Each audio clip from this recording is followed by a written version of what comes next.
isang magandang araw muli sa ating lahat. So shout out sa inyong lahat, sa mga palaging nagko-comment dyan. So ipapakita ko sa inyo yung bagong setup ng aking kulungan. So yung mga yero na dating bubong is ginawa ko na lang na bakod. Tulad nito guys. Yan. So dalawang bubong pinagdugtong ko. And then doon din sa kabila guys. And then isang bubong lang yung nagsisilbing bubungan dyan para hapunan nila sa gabi. And then lalagyan din natin ng paitlugan dyan guys. Yan o.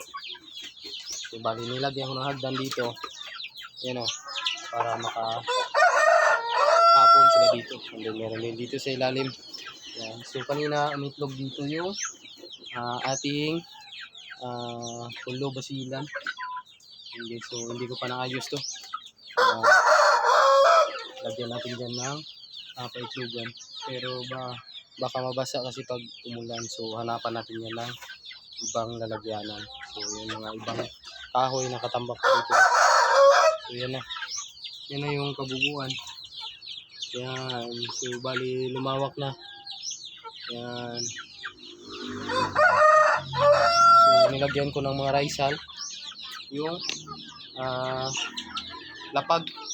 Ito raisal pa to guys para may makaykay sila.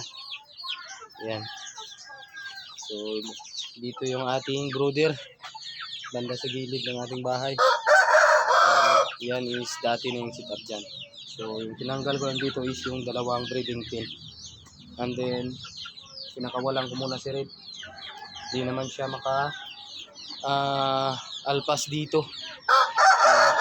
So may net naman. Pero may iba pa tayong net na idadagdag dito na parte. Yan. Papunta sa itaas ng puno. Merong net din dyan guys. Para hindi talaga sila makalabas. So yan na yung ating mga pasisiw. So yan na sila guys. Yan. Dito tayo para makita natin. Yan. So yan na sila guys. Yan. Yung ating Shamu Asil na block. Guys, red. So isa lang yung pwede natin mapakawalan dito. Yung black is hindi pwedeng isama dito kasi nagsasalpukan silang dalawa. So yun lang muna guys yung update ngayon dito sa aking munting backyard. So binago ko lang yung setup para maging maluwag dito sa So bukas January 23. So 1 month old na yung sisiw natin na 5 piraso. Pero hindi nakaligtas yung isa. 4 na lang yung natira.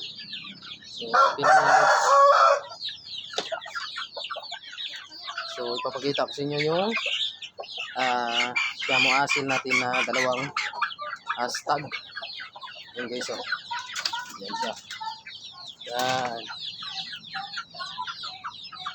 Yan guys, tangkad na yan. So, medyo masama na naman yung panahon dito ngayon. At baka ulan na naman, pero okay lang. Pasilungan naman sila dyan. And then dito sa gilid ng bahay, lagyan ko muna ng trapal para hindi mabasa yung ating brooding area. Yes. So nilagyan din natin ng yero sa taas para hindi talaga mabasa kung sakaling umulan. Okay. So, ubos na yung feeds natin. Kailangan natin bumili. So, yun lang guys for today's vlog. Abang-abang ulit sa aking mga video. So, maraming salamat sa inyong lahat. Shout out sa inyong lahat. God bless.